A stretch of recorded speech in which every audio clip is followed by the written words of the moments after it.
Voilà, merci Seigneur. Alors faites un peu partout, hein. Mais en tout cas, la chose est certaine, c'est que c'est un plaisir de pouvoir servir Dieu. Alléluia. Et être au service de Dieu, c'est un privilège. Ce n'est en aucun cas une charge où on se dit, oh là là, il faut encore servir Dieu. Non, merci Seigneur, parce que on te sert et c'est un privilège. Ce matin, j'aimerais m'entretenir avec vous sur un sujet tellement important et crucial pour l'Église. Sachant que l'Église, ce n'est pas que le bâtiment. Hein. L'Église, c'est chacun d'entre nous. Et là, je le dis souvent, on le répète, c'est que si on s'était réunis au lac du Salagou ce matin, on est quand même l'Église de Christ. Si on s'était réunis à la Malou, dans n'importe quel lieu, on est l'Église de Christ et nous formons chacun d'entre nous, parce que nous sommes les pierres vivantes, l'Église du Christ. Alléluia. Et d'ailleurs, c'est très important de dire l'Église de Jésus-Christ, parce que ce n'est pas notre Église, c'est son Église. À lui seul soit toute la gloire. J'aimerais partager avec vous, vous avez vu que, pour ceux qui étaient là jeudi, on a partagé sur l'unité avec le pasteur Gabriel, Gabriel Lacaze qui était là jeudi, et il a partagé donc sur l'unité dans l'Église, et en fait j'ai dit jeudi, en terminant, que moi aussi, j'avais été un peu travaillé par le Seigneur, pour parler de l'unité. Donc comme il n'y a pas de hasard dans le Seigneur, on va encore continuer. Merci Seigneur pour ce que nous a amené jeudi soir, c'est excellent, pasteur Gabriel. Mais voilà, j'aimerais qu'on puisse aborder d'autres sujets et on va voir ensemble sur l'unité de l'Église. Si tu peux projeter, Henriette, voilà. Regardez cette image. Je trouve cette image tellement parlante par elle-même. L'unité, voilà, deux personnes qui sont là et on voit dans le regard, évidemment c'est une image, c'est juste pour expliquer, argumenter, mais voilà, l'unité c'est la force de l'Église, c'est une force. Et donc par conséquent pour nous, l'être humain, pour comprendre quelque chose, des fois il s'agit simplement de dire son contraire. Regardez là, s'il n'y a pas d'unité, l'Église manque de force, évidemment. Et là, on le comprend d'autant plus. Alors l'unité, c'est quelque chose d'important, parce que si on est désunis, ça ne peut pas fonctionner. Alors moi-même, ayant fait du sport au niveau, on va dire, allez, pas pour la gloire de quoi que ce soit, mais voilà, j'ai fait du sport. J'ai fait du rugby, j'ai fait du foot, et vous savez que dans les sports d'équipe, essayons d'imaginer si à un moment donné, les défenseurs ne veulent plus collaborer avec les milieux de terrain ou les attaquants. Ça ne peut pas fonctionner. Ou si chacun veut faire comme bon lui semble, ça ne peut pas fonctionner. Et d'ailleurs, le Seigneur, il parlait souvent en parabole pour expliquer, pour faire comprendre aux gens qui l'écoutaient certaines vérités de la parole de Dieu. Et je crois que cette image d'équipe qui est soudée par rapport au sport, elle est vraiment parlante. L'unité. Et l'unité, ça fait la force. C'est quelque chose qui nous donne la force. Et on va voir dans quel but un peu plus loin. Alors, unité et force devraient être, oui, le credo de l'Église de Lodève, de chacun d'entre nous. Unité et force, l'unité, déjà, quant au salut. Nous avons le même salut. Tout à l'heure, on parlait de ce fameux jour où on va se retrouver dans la présence de Dieu, un jour tellement magnifique, et on est sauvé en espérance. Et évidemment que dans notre cœur, il y a cette espérance qu'un jour, nos yeux verront le Seigneur. Mais voilà, en attendant, on est ici sur cette terre, et on est là à collaborer les uns avec les autres. Et moi, je dis merci Seigneur, parce que c'est une force que de pouvoir collaborer avec les autres. il y a des dons, des talents que le Seigneur donne. Et, par exemple, à quelqu'un, il va donner un talent de pouvoir s'exprimer, avoir la facilité, avoir le contact facile avec les gens pour faire quoi? Servir le Seigneur et leur parler du Seigneur Jésus. Et pour quelqu'un d'autre, ça sera un autre talent. Alors, le but aussi, dans la vie, dans la marche chrétienne, c'est que chacun puisse découvrir ce à quoi le Seigneur l'appelle. Parce que le Seigneur nous dit qu'il a préparé d'avance des œuvres afin que quoi? Afin que nous les pratiquions. Pas qu'une fois sauvé, je reste assis sur mon fauteuil du salut en attendant le glorieux retour du Seigneur Jésus. C'est pas ça. Si on croit ça, c'est pas ça. Et ça n'a rien à voir avec l'âge. Alors je sais que quand je parle ici d'âge, c'est bien représentatif. Évidemment. Parce que des fois on peut dire, oui, mais vous savez, à mon âge, rien à voir avec tout ça. Il y a encore des personnes âgées qui ont une certaine force, et puis des fois, il faut juste adapter ce que le Seigneur nous donne. Donc, unité et la force. Unité dans le salut. Le Seigneur nous a sauvés, chacun d'entre nous, dans la mesure où on a accepté le Seigneur Jésus-Christ dans notre cœur. Et un jour, il a frappé à la porte de nos cœurs. Là aussi, c'est une image.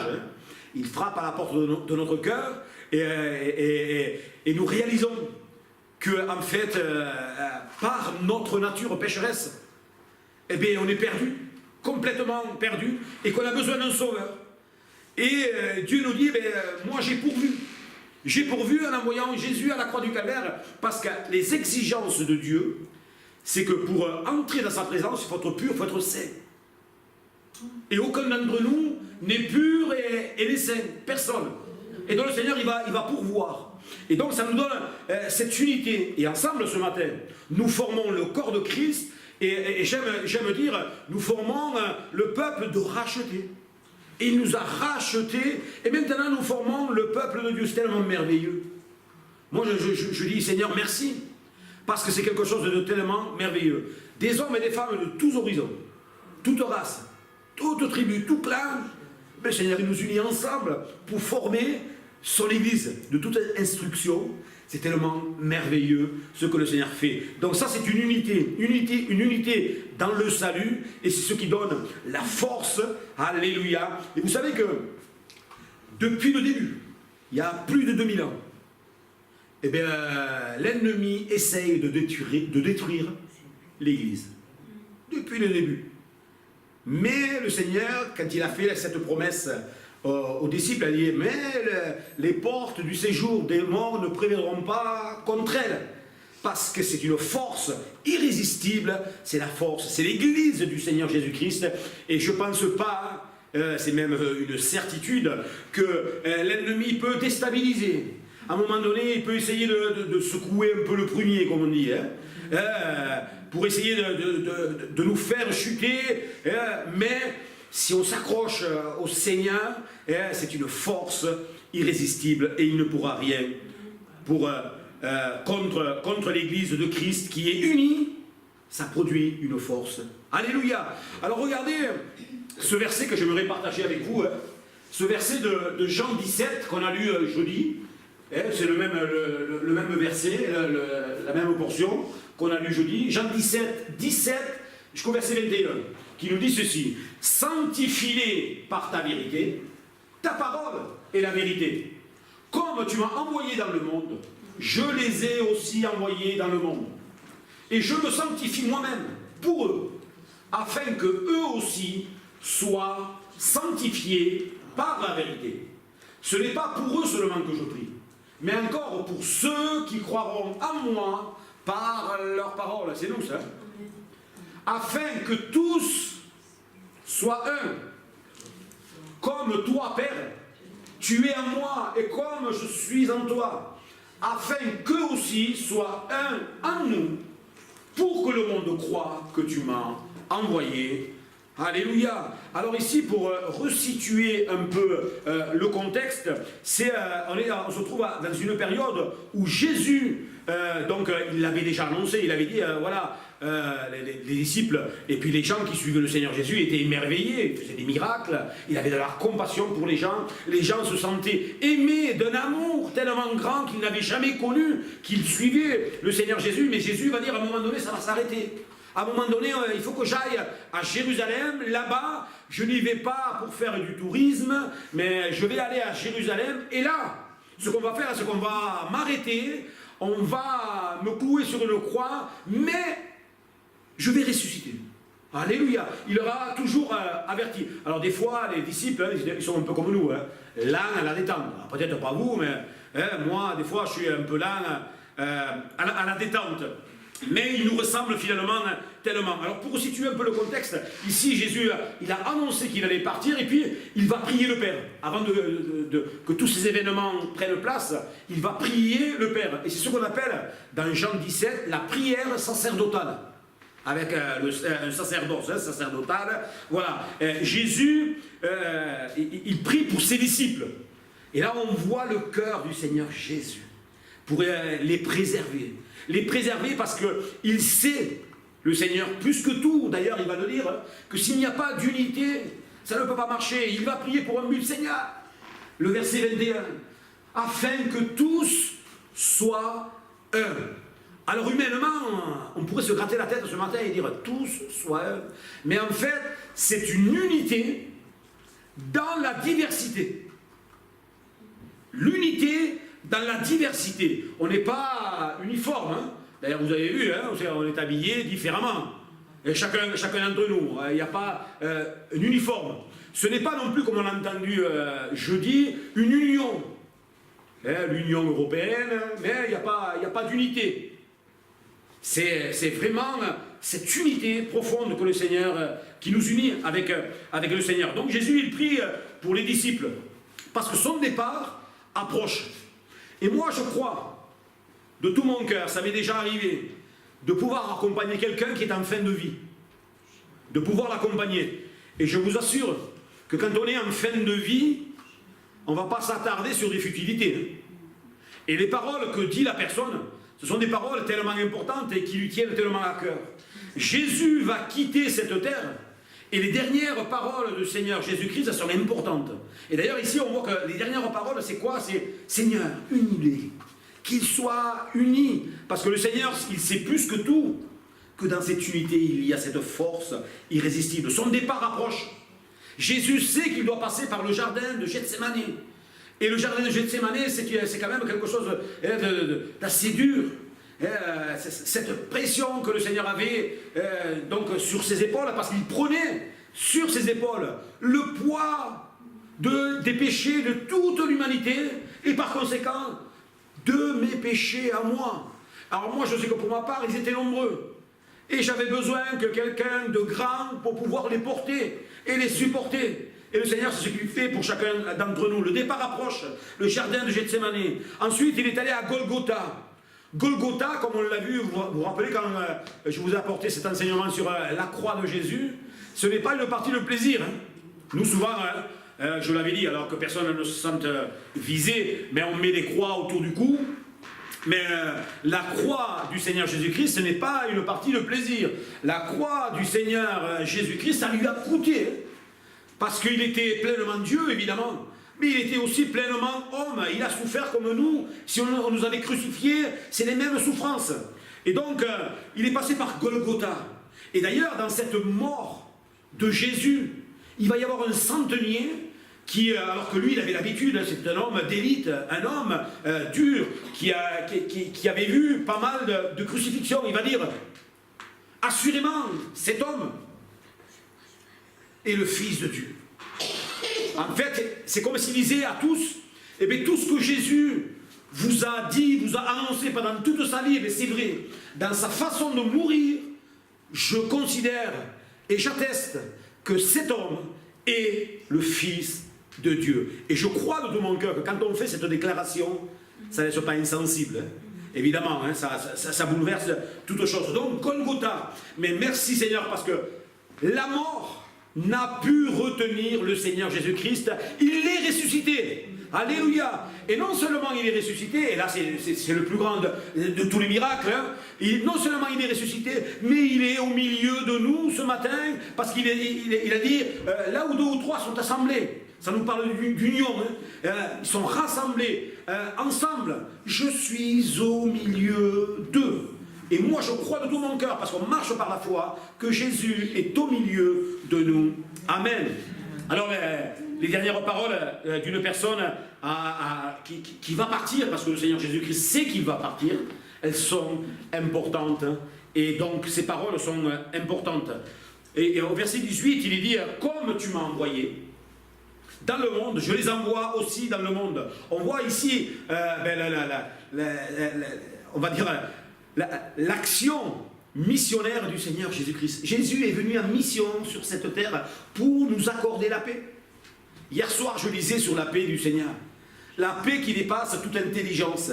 Et il dit, je vous donne ma paix. C'est sa paix. Et plusieurs d'entre nous qui avons cette paix dans notre cœur, c'est quelque chose de tellement bon et merveilleux. Et donc Jésus, de toute éternité, le plan de Dieu, il n'a jamais été dépourvu ou pris à défaut ou pris par surprise. Quand l'homme a désobéi et que le péché est entré en lui, le Seigneur avait prévu, ou sinon il ne serait pas Dieu, de toute éternité. Un moyen pour l'homme pour pouvoir s'en sortir. Et donc, quand Jésus quitte son ciel de gloire, il vient sur cette terre comme en mission, pour une mission en fait. Et la mission, on la connaît. Hein. Et la mission, pour chacun d'entre nous, elle a du prix. Moi, pour moi, elle a du prix. Hein. Que Jésus, le Fils de Dieu, quitte son ciel de gloire, vienne sur la terre marcher comme un simple homme. Quelque chose de merveilleux. Pour nous montrer l'exemple. Personne ne pouvait le trouver en défaut. Parce qu'il n'y avait pas de péché en lui. Et il fallait qu'il soit sans péché pour que Dieu puisse agréer le sacrifice. Donc l'envoi missionnaire du Seigneur Jésus-Christ. Et là, ce qui est merveilleux au verset 18, c'est que comme tu m'as envoyé le monde, je les envoie eux aussi. Et chacun d'entre nous, on est des missionnaires. Alors il ne faut pas qu'on soit le contraire, hein, des démissionnaires. Ou des stationnaires. Ça rime, mais il ne faut pas ces choses-là dans nos cœurs. Pas de démissionnaires ou de stationnaires, des gens qui stagnent. D'ailleurs, il n'y a pas de stagnation. Soit j'avance, et forcément, si j'avance plus, je ne suis plus à l'arrêt, je recule. C'est ça. Hein. Et le Seigneur, il nous donne une mission. Et la mission, c'est quoi? En toute humilité, parce qu'il pourrait le faire de différentes manières. Eh bien, c'est que chacun d'entre nous, on puisse dire, il y a quelqu'un qui t'aime, à un frère, à une sœur, à un membre de notre famille, à un voisin, à quelqu'un qui a besoin de la grâce de Dieu. Il y a quelqu'un qui t'aime, il y a quelqu'un qui a payé pour toi. Tu es perdu sans le Seigneur Jésus-Christ. Et vous savez, ce message, chacun d'entre nous, nous l'avons au fond du cœur parce que nous l'avons expérimenté et on est capable de le restituer. On est capable nous-mêmes de pouvoir l'annoncer. Et puis le Seigneur, il nous aide. Hein. Tout à l'heure, on a chanté qu'on était le temple du Saint-Esprit. Le Saint-Esprit ne sert pas que à avoir quelques frissons, à se sentir bien et avoir accès auprès du Père. Le Saint-Esprit, il dit qu'il vient sur nous pour faire une chose, être ses témoins. Être les témoins du Seigneur. Et moi, j'ai besoin. Hein. J'ai besoin de cette onction du Saint-Esprit pour être le témoin du Seigneur et chacun d'entre nous en a besoin, évidemment. Amen. Verset 19, il dit « Et je me sanctifie moi-même pour eux, afin qu'eux aussi soient sanctifiés par la vérité. » Là, on voit l'exemple de Christ. Il dit « Seigneur, moi je me sanctifie pour eux, afin qu'eux aussi soient sanctifiés par la vérité. » La vérité, avant d'être un concept ou un mot, la vérité c'est une personne. La vérité, c'est Jésus. Parce que Jésus, il va dire, je suis la vérité. La vérité est la vie. Le chemin est la vie. Voilà. Et donc, c'est quelque chose de vraiment posé. Voilà. La vérité, l'exemple de Christ. Pour un but, la sanctification pour la vérité. La sanctification, c'est être mis à part. Et on fonctionne plus pareil, on réagit plus pareil, on a d'autres choses en nous, d'autres aspirations. Ça, c'est ce qu'on voit au verset 19. Verset 20. Ce n'est pas pour eux que je prie. Seulement. Pas pour eux. En fait, ce qu'il veut dire, ce n'est pas pour eux seulement que je prie, pour les disciples. Mais il a une perspective d'avenir. Une perspective que quand il va ressusciter, c'était quand même quelque chose de tellement merveilleux. C'est pas pour eux que je prie seulement, mais encore pour ceux qui croiront en moi par leur parole. Là, vous avez vu qu'il y a une action de chacun d'entre nous, par leur parole. À un moment donné, on doit annoncer. On annonce le message qui ne change pas depuis 2000 ans. C'est toujours le même. Quand Jésus parcourait la Galilée, il faisait une chose, il prêchait la parole et il prêchait un seul message. C'est le message de la repentance. Il faut que tu te repentes, parce que si tu ne te repens pas, tu ne peux pas être sauvé. Et dans le cœur de l'homme, il y a la pensée de l'éternité, et chaque être humain qui naît sur cette terre a cette aspiration pour aller vers le ciel. Et souvent, l'être humain, et des fois l'ennemi, il nous met des chemins un peu détournés pour essayer d'égarer les gens. C'est ça. Alors qu'il y a un seul chemin. Un seul chemin qui mène auprès du Père. Ce chemin s'appelle Jésus. Amen. On voit que c'est une vision à long terme. Quand Jésus il prie, il avait déjà à l'esprit nos vies. Et moi, ça me touche quand je lis ce passage. Il avait déjà à l'esprit ma vie. Il voulait me sauver en 1999, quand j'ai reçu dans mon cœur cet appel à dire il faut que tu te repentes. Et merci Seigneur, parce que ce jour-là, j'ai capitulé. Parce que souvent on s'oppose à Dieu. On ne veut pas, ou alors on n'a jamais le temps, on verra plus tard, je suis jeune, on a toutes sortes d'excuses. Mais ce jour-là, j'ai capitulé, j'ai dit oui Seigneur, je reconnais que j'ai besoin d'un sauveur. Et j'ai besoin de toi, alors Seigneur, viens. Et là, il y a eu la conviction de péché dans mon cœur. J'ai demandé pardon au Seigneur pour mes péchés. Et là, une nouvelle vie s'est ouverte à moi. Et je vous assure que depuis 18 ans, quelque chose de merveilleux. Ça ne veut pas dire que tout est tranquille. On a nos luttes, nos combats. Mais c'est quand même différent quand on traverse des luttes et des combats, des tempêtes, avec le Seigneur Jésus-Christ dans notre barque. Ça fait toute la différence. Donc vision à long terme pour chacun d'entre nous. Alors, verset 21, il dit « Afin que tous soient un ». Ça, on voit que c'est le but ultime et la prière du Seigneur Jésus-Christ. Et si vous avez l'occasion de le lire chez vous, vous pouvez lire la suite cette semaine. Il parle d'unité. Il dit « Seigneur, afin que tous soient un ». Le but de Jésus, une aspiration dans son cœur, c'est qu'il puisse y avoir l'unité. Et l'unité, c'est quelque chose de fragile. On peut être unis un certain temps, il va suffire d'un grain de sable pour que tout le rouage soit disloqué. Vous l'avez vécu, je l'ai vécu dans d'autres églises où il y a une certaine unité, puis à un moment donné, quelqu'un va mettre son grain de sel, comme on dit, et puis la machine va s'enrayer. Mais le Seigneur, son but, c'est que nous soyons, chacun d'entre nous, dans cette unité. Et l'exemple, il nous donne un exemple. Et là, on voit encore une fois la grâce de Dieu. Au verset 21, il donne un exemple. Afin que tous soient un, comme toi, Père, tu es en moi, et comme moi, je suis en toi. Et là, il y a l'exemple. Dans ma tête, dans mon esprit, je n'arrive pas à imaginer Dieu qui a un point de vue sur une situation, sur une doctrine, voilà. Et puis Jésus qui a un point de vue différent.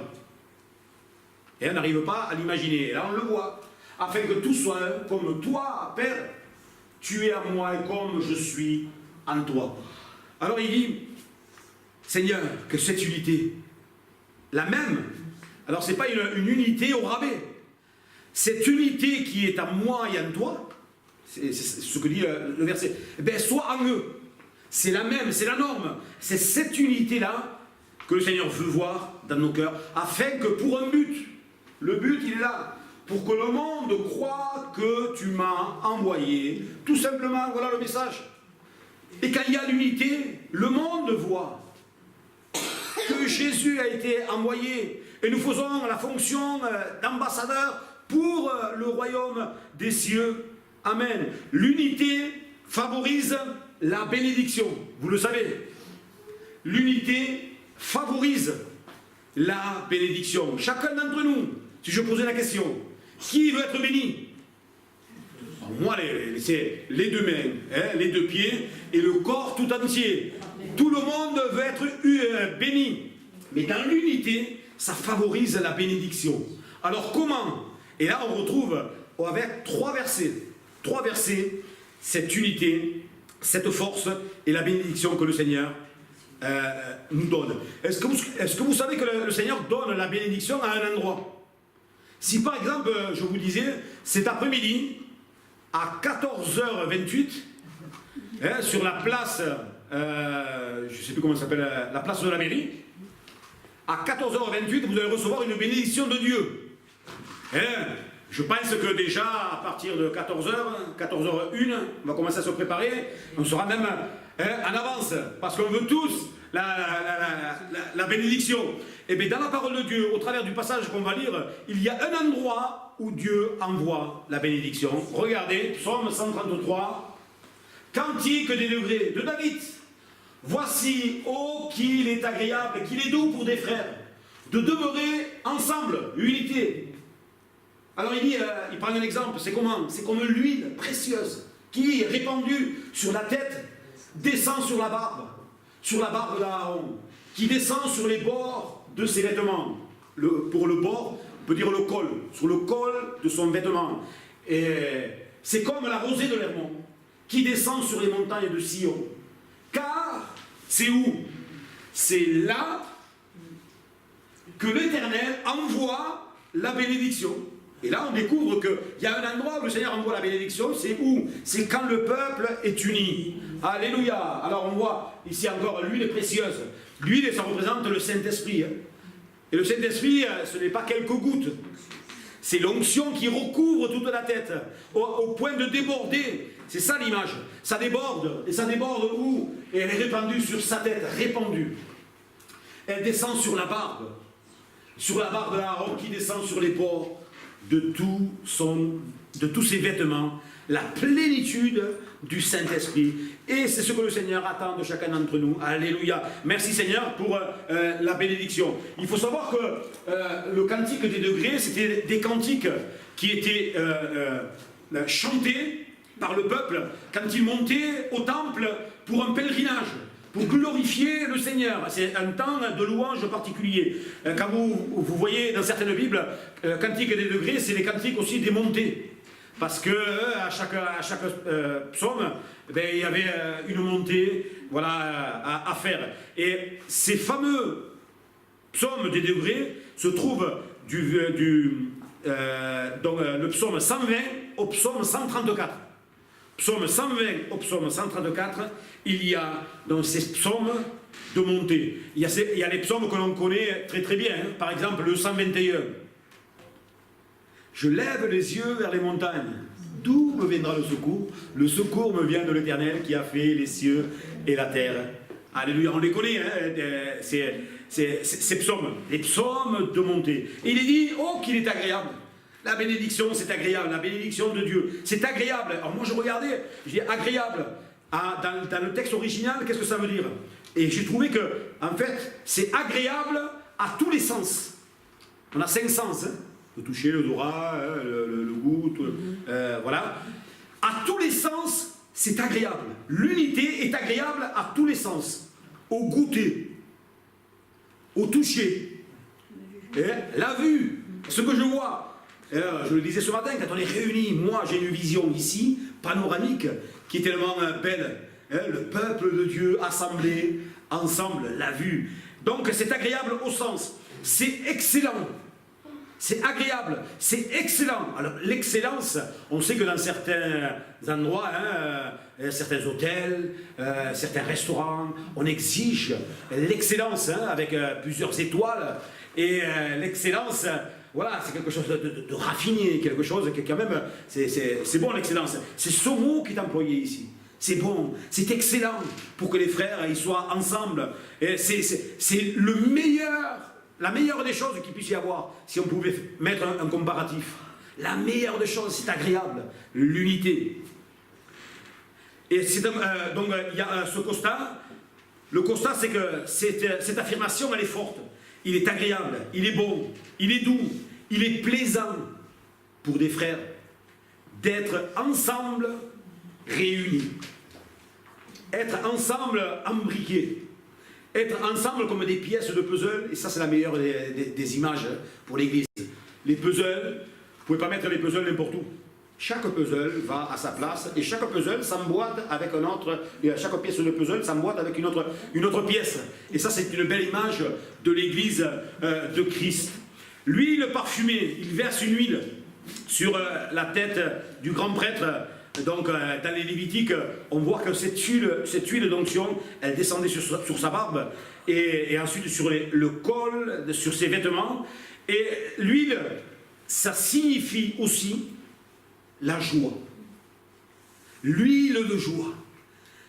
C'est ce que ça symbolise. Ça symbolise aussi l'allégresse. Ça symbolise la bénédiction divine. Ça signifie l'abondance des bénédictions. Et c'est ce que ce passage nous dit. La vie de Dieu, son Saint-Esprit, est répandue sur son peuple. Amen. Alors, on voit que dans... il y a des pièges qui sont là. Dans Romains 12, verset 2, il nous a dit ceci. Ne vous conformez pas au siècle présent. Ne vous conformez pas. C'est-à-dire qu'à un moment donné, on a la conscience cautérisée, hein, et on devient insensible à la vie de Dieu, et on fait comme le monde fait. On pense comme le monde pense. Et à un moment donné, il faut qu'il y ait quand même une certaine démarcation entre ceux qui sont avec le Seigneur et ceux qui ne le sont pas. Ne vous conformez pas au siècle présent, mais, et c'est là le secret pour nous, soyez transformés par le renouvellement. C'est quelque chose qui se renouvelle. L'huile, on ne la reçoit pas une fois, et vitam aeternam, et puis c'est terminé. Le renouvellement, ça se renouvelle. Il y a cette image aussi dans le désert où le peuple de Dieu, Dieu leur donne la manne, parce que Dieu voulait prendre soin de son peuple, et tous les matins, il fallait qu'il puisse prendre de la manne. Et quand il prenait de la manne pour le jour suivant, ça pourrissait. Ça, c'est une belle image aussi du renouvellement. D'ailleurs, il est dit, les bontés de l'Éternel ne sont pas épuisées, elles se renouvellent chaque matin. Alors il faut qu'on soit, alors je vais l'employer comme ça le mot, des gaspilleurs de bénédictions que j'ai eues pour la journée. Tout ce que le Seigneur me donne, les bontés de l'Éternel, il faut que je les gaspille, parce que demain je vais en avoir d'autres. C'est ça le renouvellement. Le renouvellement de l'intelligence, afin que quoi? Que vous discerniez quelle est la volonté de Dieu. Chacun d'entre nous, on veut être agréable à Dieu. Chacun d'entre nous, on cherche la volonté de Dieu, ce qui est bon, agréable et parfait. Alléluia. Et c'est là donc que cette unité, que l'Éternel envoie la bénédiction. Alors on pourrait se poser des questions rapidement ce matin. S'il n'y a pas d'unité, s'il n'y a pas l'unité dans l'Église, c'est quoi les causes? Je réfléchissais, je me disais, mais qu'est-ce qui peut faire que dans l'Église il y ait un manque d'unité? L'égoïsme. Et dans un monde tellement personnel, 2 Timothée 3.1 nous dit « Sache que », alors l'apôtre Paul qui parle à Timothée, un jeune pasteur qui était en formation, « Sache que dans les derniers jours, et on croit qu'on est dans les derniers jours, il y aura des temps difficiles. » Personne ne pourrait contredire cette parole. Des temps difficiles. Et là, il va énumérer toute une liste de personnes et comment les gens seront dans ces temps difficiles. Là, le premier, en mot de la liste, c'est « Car les hommes, ils seront quoi? Égoïstes. » Et quand on ouvre les yeux, quand on regarde un peu partout, l'égoïsme est partout. Pense qu'à soi, mes intérêts, à moi, et le reste, on verra. Et là, c'est à l'encontre de l'unité. L'unité et l'idée qu'on retrouve dans la parole de Dieu, c'est de mettre l'autre avant moi. C'est d'aller, au contraire, de nos habitudes, de nos aspirations. C'est de faire le contraire. Et quand on fait ça, et je sais pour l'avoir expérimenté, hein, plusieurs vous l'avez expérimenté aussi, quand on le fait, quand on s'occupe des autres, ben le Seigneur il nous bénit. Et on a la bénédiction chacun d'entre nous. Alors, attention à ne pas nous conformer au siècle présent qui est égoïste, mais à être renouvelé dans cette pensée et qu'il n'y ait pas d'égoïsme, mais qu'il y ait cette unité. Amen. Souvent, ça arrive, hein, ça arrive que on se dise, bon, pourquoi aller à la réunion aujourd'hui? Ouais, fatigué, ça peut arriver, bien sûr, attention, hein, comprenez ce que je veux dire, hein, ça peut nous arriver, hein, moi ça m'est déjà arrivé, hein, mais quand même, je me dis, Seigneur, moi, tous les jeudis soirs, hein, dans la semaine, je me dis, Seigneur, merci, parce que ce soir, ton peuple va encore se réunir, on va prier les uns pour les autres, on sera là, merci Seigneur. Et moi, vous savez ce que je fais? Alors c'est un conseil, hein, mais c'est personnel, c'est-à-dire que, pour moi, il y a des choses non négociables dans mon planning. C'est-à-dire que pour moi, le mardi soir, quand je descends à Béziers, hein, je descends avec joie. Parce que je sais que là, on va retrouver les frères, on va se réjouir dans la présence de Dieu, le Seigneur va nous bénir. Voilà. Et donc, dans ma semaine, je dis voilà mes priorités. Mes priorités, mardi soir. Ma priorité, jeudi soir, à l'Odeur. Ma priorité, vendredi soir, à Béziers. Ma priorité, les jeunes, une fois... toutes les 2 semaines sur Béziers, et ma priorité c'est le dimanche pour le Seigneur. Le reste je construis autour. Quand quelqu'un veut m'inviter, je lui dis oui, c'est là, là et là. Si tu m'invites là et là, je ne suis pas. Ça c'est moi, ça. C'est moi. Mais je vous assure que quand on fait ça, ben, on est béni. On ne pense pas à nous, on pense aux autres. Attention alors à l'égoïsme. Les causes d'un manque d'unité. Henriette, 2, ça arrive. Ah, 2. Voilà. La jalousie et les disputes. Alors déjà, à l'époque des Corinthiens, c'est une église quand même particulière, mais bon, elle nous ressemble tellement. À l'époque des Corinthiens, en effet, puisqu'il y a parmi vous de la jalousie et des disputes, n'êtes-vous pas charnels et ne marchez-vous pas selon l'homme. Attention, avec la jalousie, les disputes, et que ces choses-là, on doit les amener au Seigneur. Et ça travaille à la division dans l'Église. Moi, je dis merci Seigneur, et ça m'est déjà arrivé de dire merci Seigneur, si quelqu'un a pu s'acheter la voiture qu'il souhaitait. Merci Seigneur. Eh bien, je te bénis Seigneur, parce que tu as permis qu'il puisse avoir cette voiture. Attention après à s'attacher aux choses. C'est différent. Une maison, je ne sais pas, un vêtement, pas de jalousie. Hein. Par contre, il y a une bonne jalousie. La parenthèse. C'est-à-dire, je veux être jaloux de mon frère, par exemple, Seigneur, voilà, il a une vie de prière. Mais Seigneur, je veux moi aussi avoir... Il y a une jalousie qui est positive, une vie de prière, une vie où il y a la louange dans les cœurs. Seigneur, mon frère et ma soeur exercent les dons spirituels. Mais Seigneur, en toute humilité, sers-toi de moi. Il y a une jalousie qu'il faut avoir quand même. Hein. Une jalousie. Non, c'est jalousie. Hein. Parce que dans la Bible, dans la Bible, il dit que Dieu est jaloux. Oui, il est jaloux. Dieu est jaloux. Donc, si on le retrouve dans la Bible, je pense qu'on peut le dire qu'il y a une bonne jalousie. Hein. En fait, c'est toute une disposition de cœur. Hein, ça a à voir avec la disposition de cœur. Alors, les disputes, est-ce que ça arrive? Ça n'arrive jamais dans une église. N'est-ce pas, Odette? Ça n'arrive jamais. Ça arrive en fait tout le temps. En fait, je l'avais dit, hein, je vous l'avais dit. En fait, quand on vit dans une communauté, dans un groupe, forcément, un jour ou l'autre, et des fois même sans le faire exprès, je vais heurter quelqu'un. Je vais mal me comporter parce que cette nature, elle est là. Je tends vers la perfection, mais je ne suis pas parfait. Alors des fois, je me regarde dans la glace, j'essaye de me convaincre, et puis rapidement, je dis non, la perfection n'est pas en toi. Et d'ailleurs, juste pour souligner que la perfection n'est pas en moi, quand j'essaye de me persuader que je suis parfait, il y a Henriette pour me dire je suis là. Hein. Voilà. en fait, il n'y a pas la perfection en nous, mais de temps en temps, ça peut arriver. Et ça arrive.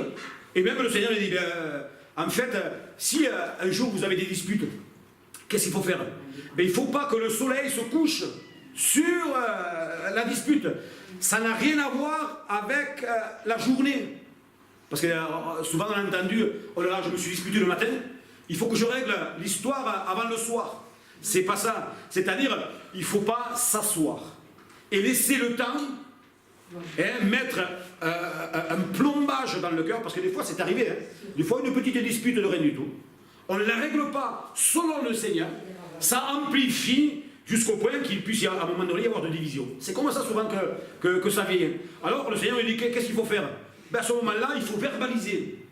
Il faut verbaliser. Hier, j'avais quelqu'un au téléphone, et nous, souvent, on fait comme ça. Admettons, je l'avais dit, avec Bertrand, on arrive, j'ai un comportement qui n'est pas correct, je l'agresse, ça peut arriver, c'est dans mon imperfection. Mais après, quand même, il y a le Saint-Esprit qui est là, et qui va me dire, c'est pas correct ce que tu as fait. Il faut que tu ailles voir Bertrand et lui demander pardon. Et là, c'est là où ça se complique. Parce que souvent, nous, on accorde le pardon, mais le nôtre. Mon pardon. C'est-à-dire, je vais voir Bertrand, je vais mettre une main autour du cou. Salut Bertrand, comment tu vas? Ça va? On va parler de la pluie et du beau temps. Et je ne vais pas verbaliser et lui dire, Bertrand, je te demande pardon pour ce que je t'ai fait. Et c'est ça le pardon de Dieu. Et dans les églises, on voit en fait, beaucoup de frères et sœurs, des situations où les gens sont piégés parce qu'on ne verbalise pas. Pourquoi? Parce que ça vient chercher mon orgueil. C'est pas bon, la chair elle veut pas. Elle veut pas. Et la chair elle vous dira jamais, va te pardonner.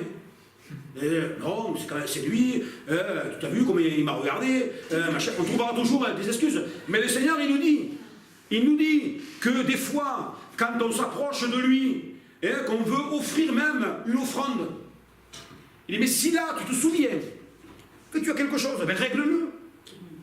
Règle-le tout simplement. Prends sur toi. Et là, ça va nous aider, ça va nous encourager. Alors les disputes, ça arrive, mais on doit vite fait, assez rapidement, donc régler les problèmes, les jalousies, les disputes, la critique négative. Voir la bouteille à moitié vide plutôt qu'à moitié pleine. Il y a deux façons j'ai deux façons de vous voir. J'ai la façon de dire merci Seigneur pour mes frères et sœurs qui étaient là ce matin. Voilà, une petite vingtaine. Merci Seigneur. Et après, si je me tourne de ce côté et que je vois encore la vingtaine de chaises qui manquent, je dis, oh là là, mais c'est pas possible. On peut rentrer dans une certaine critique négative, voir le côté positif. Merci Seigneur pour l'église de l'Oudève, et parce que on essaie de grandir, de progresser, de mettre des bases solides pour que le Seigneur puisse construire. Amen. Et que chacun d'entre nous, nous puissions nous disposer à laisser le Seigneur travailler en nous pour que cette unité puisse grandir dans le nom du Seigneur Jésus-Christ. Alors moi j'avais marqué la rébellion. On est rebelle, par nature forcément. L'homme a toujours levé le poing contre Dieu. Rebelle par nature. Alors que le Seigneur nous demande d'avoir les sentiments qui sont en Jésus-Christ. Philippiens 2, verset 5.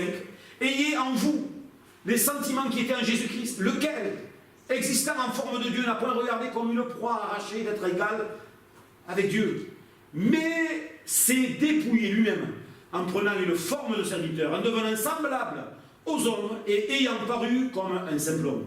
Il s'est humilié lui-même, se rendant obéissant jusqu'à la mort même, jusqu'à la mort de la croix. C'est pourquoi aussi Dieu l'a souverainement élevé et lui a donné le nom qui est au-dessus de tout nom, afin qu'au nom de Jésus, tout genou fléchisse dans les cieux et sur la terre et sous la terre, et que toute langue confesse que Jésus-Christ est Seigneur, à la gloire de Dieu le Père.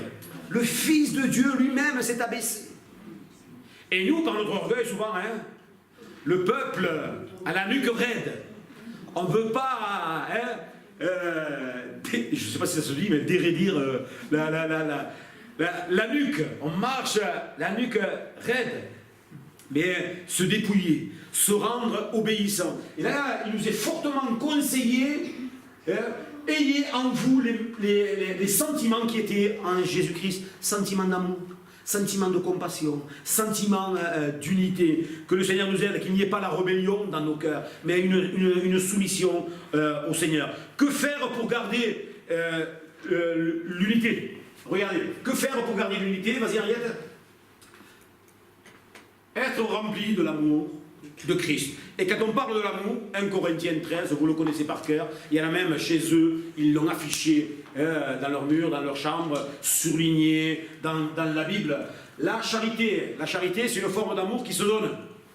La charité est patiente, elle est pleine de bonté. La charité n'est point envieuse. La charité ne se vante point. Elle ne s'enfle point d'orgueil. Elle ne fait rien de malhonnête. Elle ne cherche point son intérêt. Elle ne s'irrite point. Elle ne soupçonne point le mal. Elle ne se réjouit point de l'injustice. Mais elle se réjouit de la vérité. Elle excuse tout, elle croit tout, elle espère tout. Elle supporte tout. Ouf. Seigneur, j'ai besoin de ta grâce. Seigneur, j'ai besoin de cet amour qui vient d'en haut. Ce n'est pas un amour, on va dire, humain, charnel. C'est un amour qui est spirituel. C'est le même amour que Dieu. Alors, il y a 12 points, là, ici. 12 points. On pourrait faire 12 prédications. Rien qu'avec ça, 12 points. L'amour est patient, plein de bonté. Il n'est pas envieux. Voilà, on passe parce que le temps nous presse. Qu'est-ce qu'il faut faire donc pour avoir l'amour? Être un artisan de paix. Et quand je suis un artisan de paix, qu'est-ce qui va se passer? Et quand je suis offensé, je vais dire Seigneur, je vais m'accorder le pardon. Quand il y a quelque chose qui ne va pas, non Seigneur, je suis pour la paix.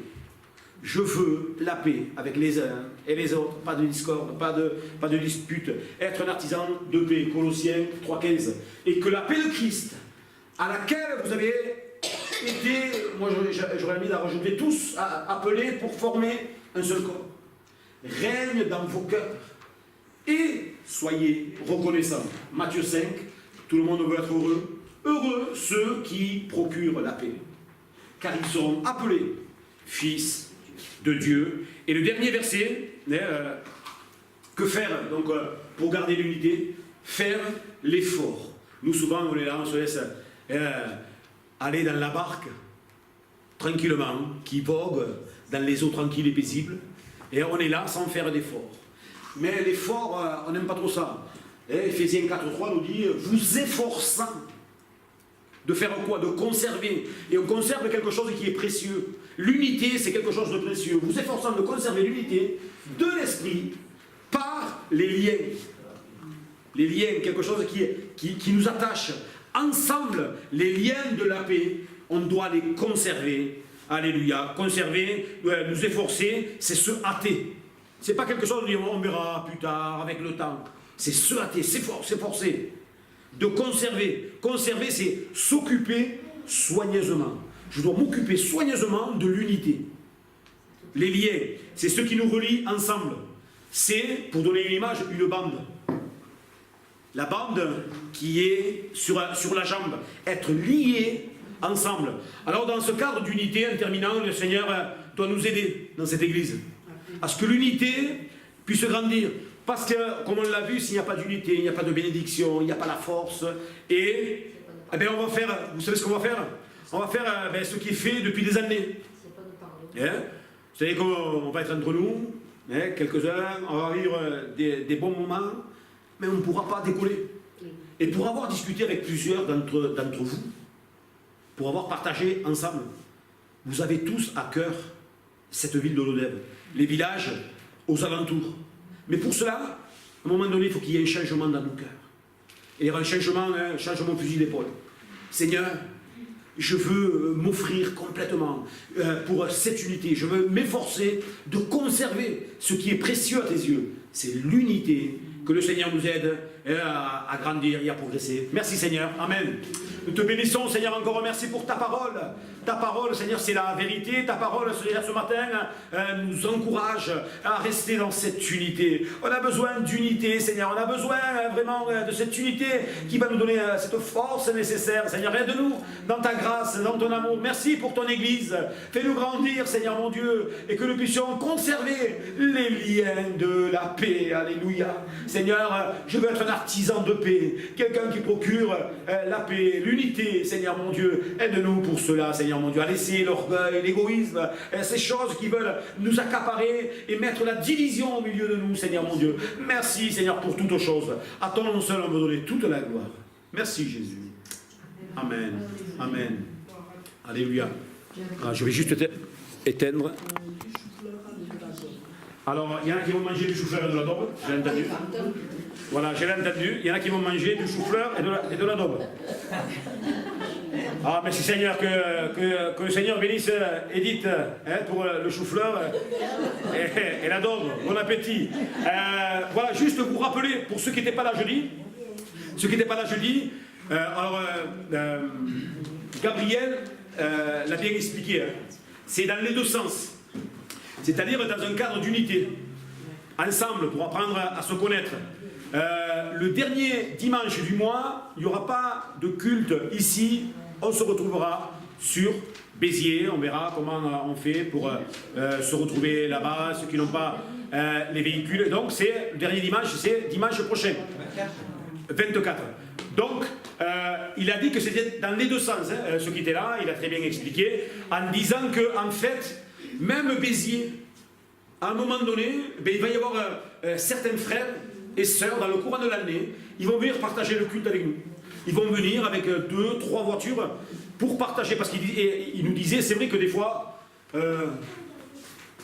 prier pour le dev, mais quand on est loin, normalement ça ne devrait pas être comme ça, mais loin des yeux, loin du cœur, hein, on dit ça, mais il y a une part un peu de vérité quand c'est un peu loin, mais le fait de nous voir, d'être ensemble, ça va amener quelque chose de bon, hein, donc Bédarieux aussi, on va se retrouver, les 3 églises ensemble pour louer et adorer le Seigneur. Et aussi, nous là, dans ce cadre d'unité, ça va nous permettre aussi, ça va vous permettre de voir aussi autre chose, hein, et de vivre aussi autre chose. Dans un lieu où on est plus nombreux, il y a davantage de dons. Et le Seigneur, il va s'exprimer, il va y avoir des dons spirituels, il va y avoir des parler en langue, le Seigneur peut se servir de vous. Et dans l'unité, comme on l'a vu, il y a toujours une bénédiction. Alors évidemment qu'il y a un effort à faire. C'est un peu loin, 40 minutes de voiture, mais voilà, si on veut être arrosé, il faut arroser. Alors faisons cet effort dimanche prochain, que Dieu soit béni. Amen. On se retrouve aussi jeudi 18h30. Bonne semaine, que Dieu vous bénisse. Soyez unis. Amen.